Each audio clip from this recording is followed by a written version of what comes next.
आज हम chapter number 4 का टॉपिक सेल उसे आगे बढ़ाते हैं। तो स्टार्ट करते हैं।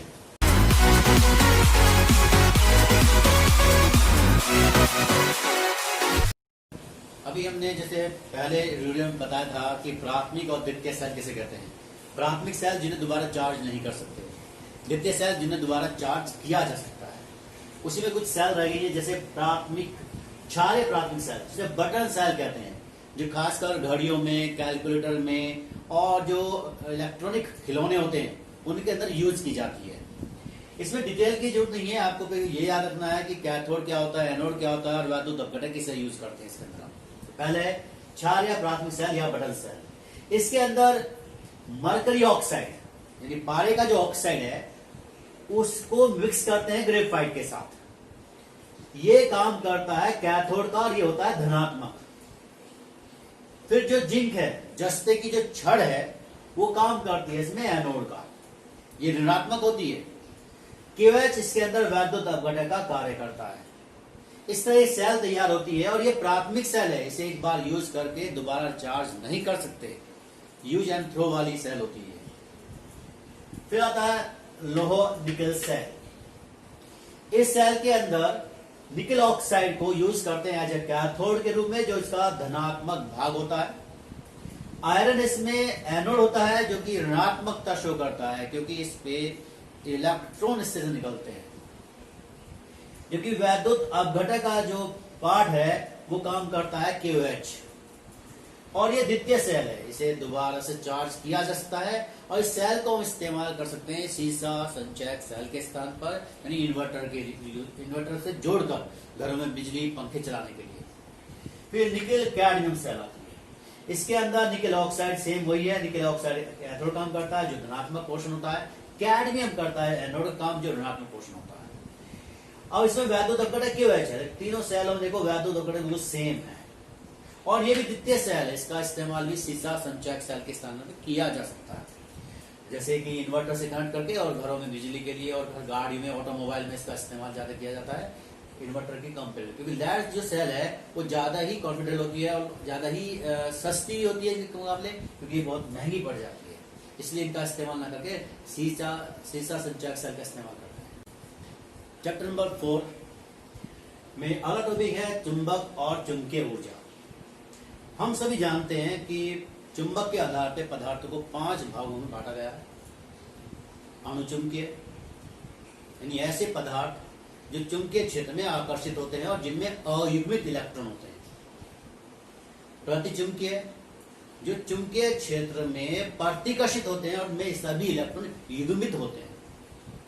लोह चुंबकीय, इनमें अणुचुंबकीय की अपेक्षा अयुग्मित इलेक्ट्रॉन अधिक होते हैं। उसे परमानेंट चुंबक भी कहते हैं क्योंकि चुंबकीय क्षेत्र हटाने के बावजूद भी ये चुंबकीय गुण दर्शाती है। फिर एंटी लोह चुंबकीय, इसे कहते हैं कि इसका उल्टा हो जाता है कि कारण इसमें ज्यादा अयुग्मित है तो इसमें भी अयुग्मित होते हैं, लेकिन एक क्लॉकवाइज और एक एंटी क्लॉकवाइज, एक क्लॉकवाइज एक एंटी क्लॉकवाइज, जिस कारण से चुंबकीय आघूर्ण शून्य हो जाता है। फेरो चुंबकीय, फेरो चुंबकीय में क्या होता है, एक फेरी चुंबकीय बोलते हैं सभी। फेरी चुंबकीय में क्या होता है कि इसमें 2 क्लॉकवाइज हैं तो एक एंटी क्लॉकवाइज, फिर 2 क्लॉकवाइज फिर एंटी क्लॉकवाइज, इस तरह अयुग्मित इलेक्ट्रॉन होते हैं। तो इसमें से एक क्लॉकवाइज एक एंटी क्लॉकवाइज के चुंबकीय आघूर्ण कैंसिल कर देता है, जिस कारण से इसमें एक क्लॉकवाइज बचता है और ये चुंबकीय आघूर्ण दर्शाता है। एग्जाम्पल के तौर पे लेते हैं। पहला हमने लिया अणुचुंबकीय, यानी इसमें अयुग्मित इलेक्ट्रॉन होंगे।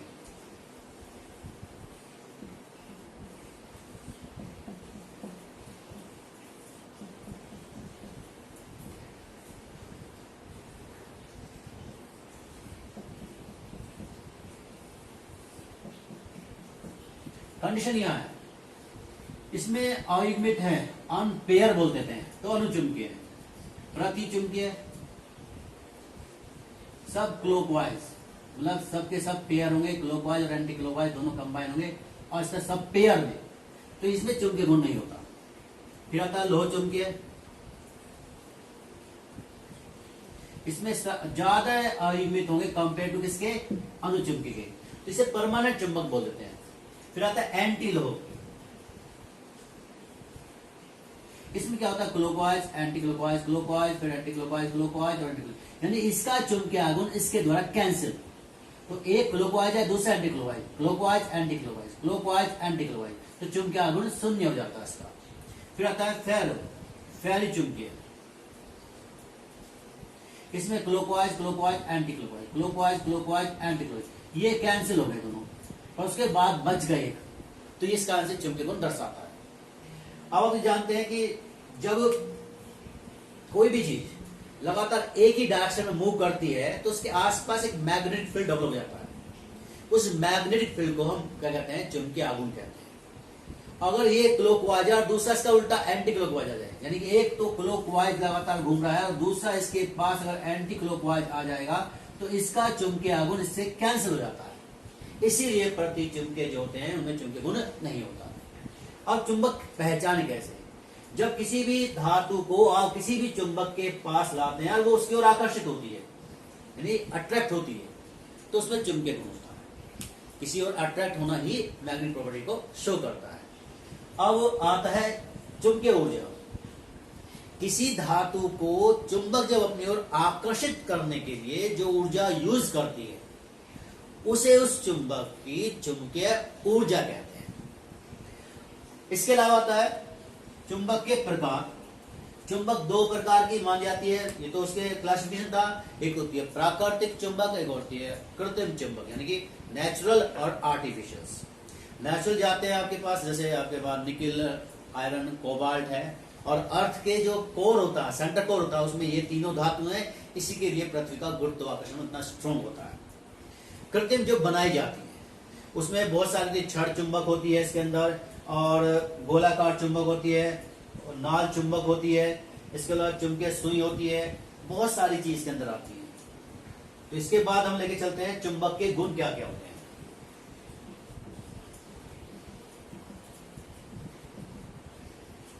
चुंबक की प्रॉपर्टी, पहला आप जानते हैं कि चुंबक जो होता है उस पर दो पोल होते हैं, एक होता है साउथ पोल, एक नॉर्थ पोल।